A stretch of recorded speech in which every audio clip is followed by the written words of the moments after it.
What's going to be with all the anti-Semitism on campus? We know that since October 7th, the anti-Semitic incidents, the anti-Jewish, anti-Israel incidents around the country, really and around the world, but on campuses in particular, have skyrocketed, right, through the roof in ways that I don't think anybody realized were there.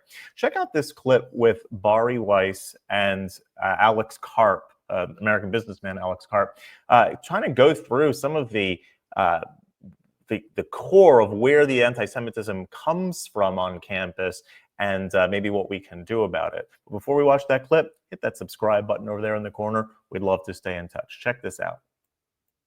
As the Bibas children were being buried with their mother in Israel, at Barnard College, you know, one of the most expensive schools, one of the most elite schools in the country, you had students taking over a building, cheering for Hamas would be a polite way to put it. How does that happen?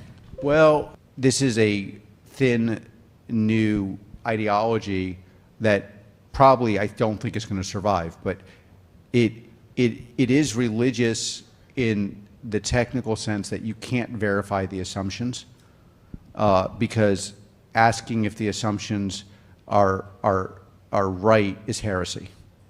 And so that's the religious side.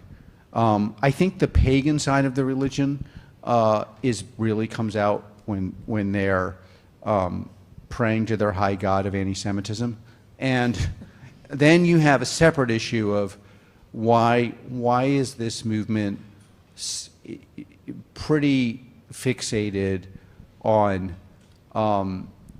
violating its core principle of anti-discrimination by discriminating against Jewish people, the oldest minority in the history, consistent minority in the history of human civilization.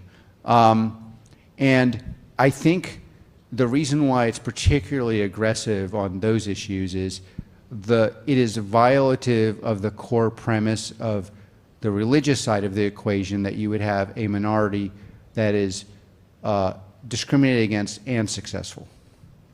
And that's pretty enraging. So I also think, obviously, the Jewish community is a stand-in for larger, Western culture or participants in Western culture, particularly people who would be viewed as West, i.e.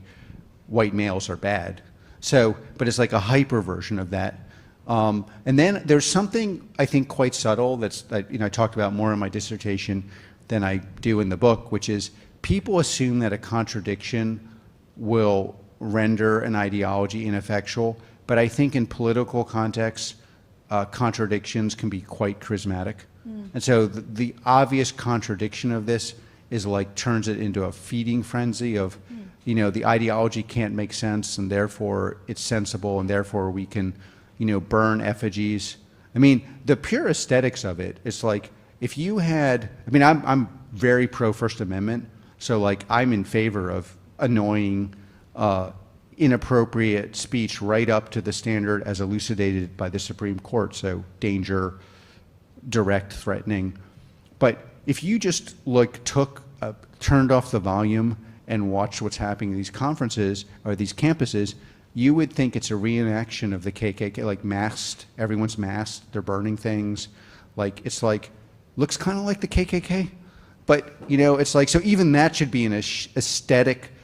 But it's that in that inversion that I think the movement becomes quite charismatic, and so it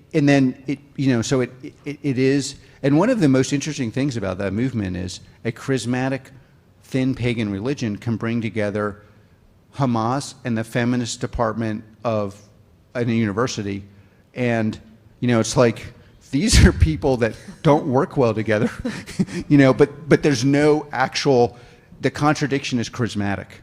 Now, on the more positive side, for the rest of us, we're this is fucking nuts.